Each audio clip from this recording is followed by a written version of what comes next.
నమస్తే, welcome to one India Telugu. నేను Joseph. Pawan Kalyan పరిచయం అక్కర్లేని పేర్లలో ఇది ఒక ప్రధానమైన పేరుగా మనం చెప్పుకోవచ్చు. అయితే పవన్ కళ్యాణ్ అటు సినిమాల్లోనూ ఇటు రాజకీయాల్లోనూ బిజీగా ఉంటూ నిత్యం ప్రజలకు అందుబాటులో ఉంటూ, అయితే ఇక్కడ పవన్ కళ్యాణ్ రాజకీయాల్లోకి వచ్చిన తర్వాత ఇటు పిఠాపురం నియోజకవర్గ ప్రజలకు బాగా అందుబాటులో ఉన్నారు, కానీ సినిమా అభిమానులకు మాత్రం కాస్త దూరం అయ్యాడనే ఒక టాక్ వినిపిస్తుంది. ఇప్పుడు మొత్తాన్ని మనం పవన్ కళ్యాణ్ గురించి ఎందుకు డిస్కస్ చేసుకోవాల్సి వస్తుందంటే, ఆయన చిన్న కొడుకు మార్క్ శంకర్ సింగపూర్లో చదువుకుంటున్నాడు. అయితే అనుకోని రీతిలో వాళ్ళ స్కూల్లో ఆ బాబు చదువుకుంటున్నటువంటి ఒక స్కూల్లో ఏదో ఈవెంట్ నిర్వహిస్తుండగా, అంటే ఈవెంట్ ట్రైనింగ్ ఇస్తుండగా అక్కడ స్కూల్లో చిన్న ఫైర్ యాక్సిడెంట్ జరిగింది. ఆ బాబు చేతులకి కాళ్ళకి గాయాలయ్యాయి.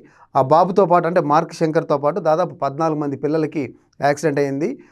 అదేవిధంగా ఒక 3 పెద్దలు కూడా అక్కడ ఉన్నట్టు, అంటే ఈ ప్రమాదం జరిగిన టైంలో గాయపడ్డ వాళ్ళలో వీళ్ళంతా ఉన్నారన్నమాట.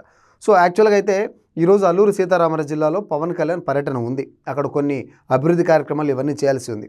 అయితే పార్టీ వర్గాలు పవన్ కళ్యాణ్కి ఇమీడియట్గా ఏదైతే న్యూస్ అందిందో ఇమీడియట్గా ఆయన బయలుదేరమని చెప్పాయట.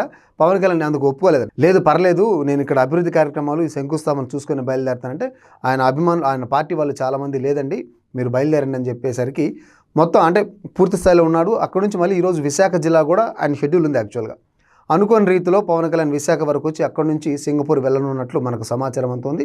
అయితే మార్క్ శంకర్ అక్కడ చదువుకుంటున్న సమయంలో ఆ స్కూల్కి సంబంధించి ఒక ఈవెంట్ ట్రైనింగ్ ఇస్తున్నప్పుడు ఇలాంటి ఒక దుర్ఘటన చోటు చేసుకోవడం చాలా బాధాకరం. ఏదైనా ప్రమాదం జరిగినప్పుడు మనం పెద్దవాళ్ళు ఉంటేనే అరే పాపం అంటాం. అలాంటి చిన్నపిల్లలు ఒక స్కూల్లో ఫైర్ యాక్సిడెంట్ జరిగింది అంటే మనం అందరం కూడా చాలా బాధపడుతుంటాం. అయితే అక్కడ సింగపూర్ లాంటి ఒక పెద్ద సిటీలో కూడా అత్యధిక టెక్నాలజీ, అదేవిధంగా అన్ని హంగులు, ఏది కావాలన్నా క్షణాల్లో వచ్చేటువంటి అంత పెద్ద సిటీలో కూడా, అంతర్జాతీయ సిటీలో ఇట్లాంటి ఫైర్ యాక్సిడెంట్ జరగడం పట్ల ప్రజలు కూడా ఆందోళన వ్యక్తం చేస్తున్నారు.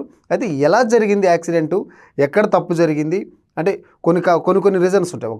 అలాంటి రీజన్స్ ఏంటి, అసలు ఎందుకు జరిగింది అనేది కూడా అక్కడ ఉన్నటువంటి కొంతమంది అధికారులు ఆల్రెడీ దర్యాప్తు ప్రారంభించారు. సో ఈరోజు మధ్యాహ్నం నుంచి పవన్ కళ్యాణ్ విశాఖ నుంచి డైరెక్ట్గా అక్కడ నుంచి సింగపూర్ వెళ్ళినాడు తన కుమారుడి దగ్గరికి. సో ఏంటి పరిస్థితి, ఎలా ఉంది అనే విషయాలు తెలుసుకోవాల్సి ఉంది. సో ఏది ఏమైనప్పటికీ ఇలాంటి ప్రమాదాలు జరిగినప్పుడు ఎవరు కూడా గాయపడకుండా ఉంటే ఇంకా మంచిది, అసలు ప్రమాదం జరగకుండా ఉంటే ఇంకా బాగుంటుందని అందరూ కోరుకుంటున్నారు. ఏది ఏమైనప్పటికీ ఆ బాబుతో పాటు గాయపడేటువంటి ఆ 14 మంది పిల్లలందరూ కూడా క్షేమంగా ఉండాలని కోరుకుందాం. ఎవరికి ఎలాంటి ప్రాణాపాయం లేకపోవడంతో అటు సింగపూర్ అధికారులు కావచ్చు, అక్కడ చదువుకున్నటువంటి పిల్లల తల్లిదండ్రులు కావచ్చు చాలా సంతోషం వ్యక్తం చేస్తున్నారు. సో ఇలాంటి ప్రమాదాలు స్కూళ్ళల్లో మళ్ళీ రిపీట్ కాకుండా రిపీట్ కాకుండా తగినన్ని జాగ్రత్తలు తీసుకుంటే బాగుంటుంది. సో పవన్ కళ్యాణ్కి ఎంత ఫ్యాన్ ఫాలోయింగ్ ఉందో మనందరికీ తెలుసు. సో ఆ పవన్ కళ్యాణ్ ఫ్యామిలీని కూడా ఆయన అభిమానులు తమ సొంత ఫ్యామిలీలాగా భావిస్తుంటారు. అలాంటిది మార్క్ శంకర్కు దెబ్బ తగిలింది, గాయాలని తెలియగానే ఆయన అభిమానులు కూడా ఆందోళన వ్యక్తమవుతుంది. మరి అసలు ఎలా జరిగింది, ఆ బాబు పరిస్థితి ఏంటి తెలియాలంటే మాత్రం పవన్ కళ్యాణ్ అక్కడికి వెళ్ళాక అక్కడి నుంచి ఏదన్నా తన అభిమానులతో పంచుకునే అవకాశం ఉంది. సో ఈ లోపల మనం కూడా ఎవరికి ఎలాంటి ప్రమాదం జరగకూడదు, ఎలాంటి ఆస్తి ప్రాణ నష్టం జరగకూడదని చెప్పి మనస్ఫూర్తిగా మనం కోరుకుందాం.